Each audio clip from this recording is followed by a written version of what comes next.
بالله عليكم يا عشاق كرة القدم، بالله عليكم يا المغاربة، بالله عليكم، واش هادي ماشي ضربة جزاء؟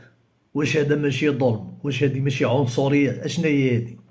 جيب اي واحد من العالم ما كيفهم حتى لعبة في الكرة، اصوري هاد اللقطة هادي باينة ضربة جزاء، باينة فيها يعني باينة اللعبة، ما تحتاج لا الفار ولا حكم ولا حتى شي حاجة، اللي باينة يعني ظلم تحكيمي او لا كاينه شي حاجه في الكواليس. المهم هذه ضربه جزاء واضحه باينه، ما تحتاج لا الفار ولا كاميرات ولا، هذه باينه يعني السيد اللاعب ديال طنزانيا كما كنشوفوا دخل منطقه الجزاء غيماركي البيس، اللاعب مغربي تعمد انه يدفعو يعني بيدو كما كنشوفوا هكا بيدو دفعو، كتسمى ضربه جزاء بوان فينال، بلا ما يجي شي واحد ديك العاطفه ضرب 4 دريال دي 2 دريال.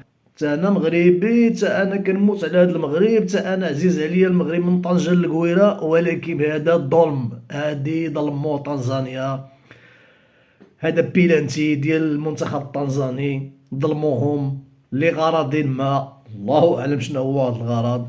كما قلت يعني الا كان قضية فيها إنه أخواتها الله أعلم، كانت شي حاجة في الكواليس كيعرفوها هما، أنا عيداوي، أنا كنعلق على اللقطة اللي شفت، واخا غيجي شي أنا ما كنفهمش في الكرة، حسبني أنا ما كنفهم حتى شي لعبة في الكرة، أنا أصلا ما كنتبعش الكرة، وإنما هاد اللقطة هادي استفزتني وبغيت نقول رأيي فيها.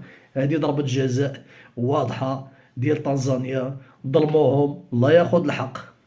النتيجة عجباني إن شاء الله في الماتشات الجايين إن شاء الله بجد الله. السلام عليكم.